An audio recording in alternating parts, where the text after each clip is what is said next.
साथ संगत जी, प्रेम से कहना धन निरंकार जी। स्वागत है आप सभी का आपके ही चैनल पर। हाजिर हूँ मैं आप सभी के लिए एक नई साखी लेकर। आज की साखी का शीर्षक है कुछ रिश्ते अनकहे से। तो चलिए आज की साखी सुनते हैं। साथ संगत जी, निशा और सरिता दोनों आस पड़ोस में ही रहती थीं, लेकिन इन दोनों के बीच में बातचीत ना के बराबर थी। एक दिन सरिता ने निशा से पूछा कि जिस दिन तुम लोग यहाँ रहने के लिए आए थे, उस दिन मैंने तुम्हारे साथ एक बुजुर्ग महिला भी देखी थी। क्या वो तुम्हारी सास थी? निशा ने सरिता को जवाब दिया कि हाँ, वो मेरी सास हैं। वो बहुत बुजुर्ग हैं, चल नहीं पाती, इसीलिए वो अंदर लेटी ही रहती हैं। अब एक दिन निशा सरिता के घर पर आई और सरिता से कहने लगी, मैं किसी काम से अपने पति के साथ बाहर जा रही हूँ, तुम मेरे घर पर मेरी सास को एक दो बार जाकर देख लेना।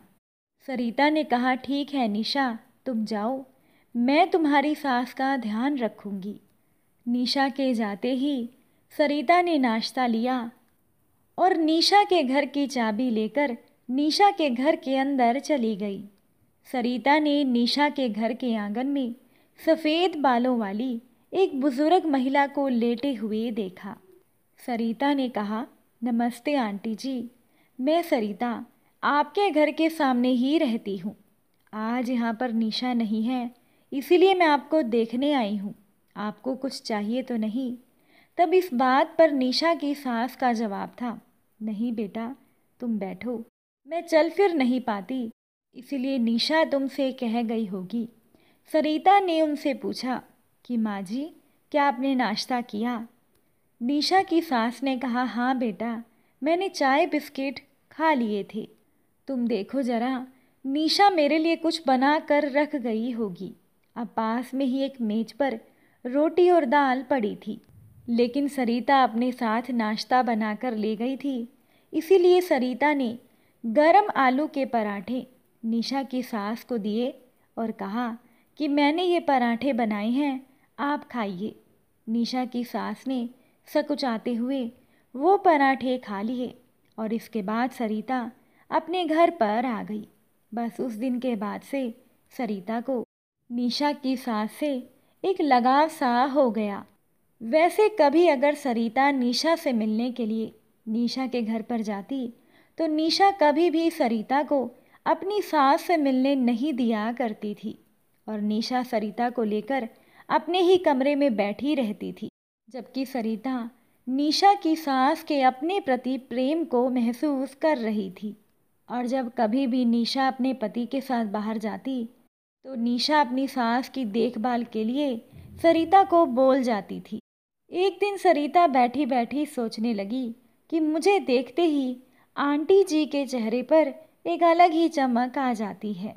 निशा की सास सरिता का हाथ अपने हाथ में लेती और बातें करते करते सरिता की चूड़ियाँ इधर उधर करती रहती और कहती थी कि बेटा, चूड़ियों में तेरे हाथ बहुत सुंदर लगते हैं। एक दिन सरिता ने निशा की सास के बिखरे हुए बाल देखे तो तेल लगाकर उनकी चोटी बना दी। निशा की सास ने सरिता को ढेरों आशीर्वाद दिए। तब सरिता ने कहा कि आंटी जी, आप निशा को बोल दिया कीजिए कि वो आपके बालों में तेल लगा दे। इस बात पर निशा की सास मुस्कुराई और कहने लगी, मेरी बहू को मेरे पास बैठे हुए कई साल हो गए हैं। ये सुनकर तो सरिता चौंक ही गई। ये तो कभी भी सरिता ने सोचा ही नहीं था। ये सुनकर सरिता की आंखें भर आई। अब बात को बीच में ही काट कर निशा की सास ने सरिता को कहा, अब तुम यहाँ से जाओ, निशा आती ही होगी। मेरे बेटे और बहू को मेरा ज़्यादा देर किसी से बात करना पसंद नहीं। अगर तुम्हें कुछ पूछना होगा तो अगली बार पूछ लेना। साथ संगत जी, शायद अपनेपन की भावना से निशा की सास ने ये बातें सरिता को बता दी, लेकिन इस बात के बाद से सरिता के मन में कई सवाल पैदा हो गए। ये सवाल लिए सरिता अपने घर में तो चली गई, लेकिन रात भर वो सो नहीं पाई। अगले दिन सरिता ने निशा से पूछा कि तुम्हारी सास का स्वभाव, उनका व्यवहार कैसा है। तब निशा का जवाब था, मेरी सास बहुत अच्छी हैं और उनसे ही हमारे घर में रौनक है। ये सुनकर सरिता फिर से परेशान हो गई कि आखिरकार निशा की सास ने मुझे ऐसा क्यों कहा। अब एक दिन निशा और उनके पति बाहर गए। जब सरिता उनके घर में पहुंची तो वो देखकर हैरान हो गई कि निशा की सास के बाल कटे हुए थे और उनकी आंखों में आंसू थे। ये देखकर सरिता ने कहा कि ये क्या आंटी, आपके बाल कहाँ गए। तब निशा की सास ने जवाब दिया, बेटा तुम तेल लगाकर जाती थी तो निशा ने मुझे कहा कि आप पड़ोसी को क्यों बोलती हो। मैंने उसको बहुत कहा कि सरिता ये काम अपनी खुशी से करती है, पर उसने सुना नहीं और उसने मेरे बाल काट दिए। मैं सलवार कमीज से दुखी थी तो उसने मुझे गाउन पहना दिया। मेरा बेटा भी कुछ नहीं बोला। ये कहकर निशा की सास रोने लगी और कहने लगी कि मेरी ज़िंदगी मेरे बेटे और बहू पर भार बन गई है। ये सुनकर सरिता को बहुत दुख हुआ और उसने कहा कि आंटी, मेरी वजह से आपके बाल चले गए। ये कहकर सरिता रोने लगी। तब निशा की सास ने कहा, नहीं बेटा, मेरे तो बेटा और बहू दोनों ही ऐसे हैं।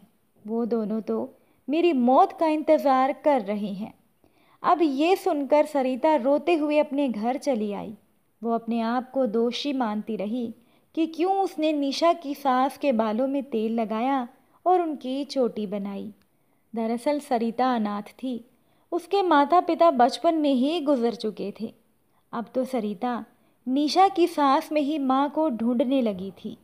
लेकिन अब सरिता ने निशा के घर पर जाना छोड़ दिया, क्योंकि सरिता को लगता था कि कहीं मेरी वजह से निशा की सास को कोई परेशानी ना हो जाए। और अब तो निशा ने सरिता से बात करना एकदम बंद कर दिया।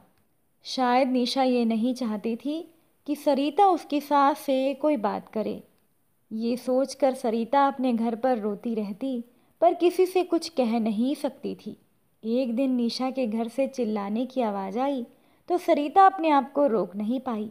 सरिता दौड़कर गई तो उसने देखा कि निशा की सास गिर गई थी और वो रो रही थी। निशा ने हथेली से सरिता की ओर रुकने का इशारा किया और कहा कि हम खुद देख लेंगे, तुम्हारी यहाँ कोई ज़रूरत नहीं है सरिता। सरिता को गुस्सा भी आ गया, पर उसने कुछ नहीं कहा। वो अपने घर पर आ गई। कुछ दिन बाद उससे रहा नहीं गया तो सरिता ने निशा की काम वाली बाई से पूछा कि उसकी सास कैसी है। काम वाली का जवाब था, अरे उनकी सास तो घर पर नहीं है, वो 4 दिन से ही कहीं चली गई हैं।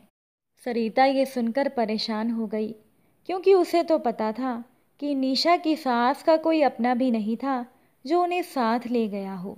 तो निशा की काम वाली ने सरिता को कहा, दीदी, एक दिन मैंने निशा मैडम को वृद्धाश्रम के बारे में कोई बात करते हुए सुना था। जब मैं वहाँ गई तो मुझे देखकर वो चुप हो गई। सरिता ने काम वाली से कहा, तुम किसी भी तरह उस वृद्धाश्रम का पता मुझे बता देना। वृद्धाश्रम का पता लगते ही सरिता उस वृद्धाश्रम में गई और वहाँ उसे निशा की सास मिल गई। सरिता उनके गले लगकर बहुत रोई। उन दोनों में एक अनकहा रिश्ता जुड़ चुका था। सरिता ने सारी कागज कार्यवाही की और निशा की सास को अपने घर ले आई। निशा और उसके पति पर सरिता ने केस भी करवा दिया, क्योंकि निशा का पति और निशा माँ के साथ बहुत बुरा व्यवहार किया करते थे। सरिता और निशा की सास के बीच ये अनकहा रिश्ता अपनेपन के गहरे रिश्ते में माँ बेटी का रिश्ता बन चुका था। साथ संगत जी, कुछ अनकहे रिश्ते ऐसे भी जुड़ जाते हैं। आपको आज की साखी कैसी लगी, कमेंट करके ज़रूर बताइएगा। आप सभी से फिर मुलाकात होगी एक नई साखी के साथ। साथ संगत जी, प्यार से कहना, धन निरंकार जी।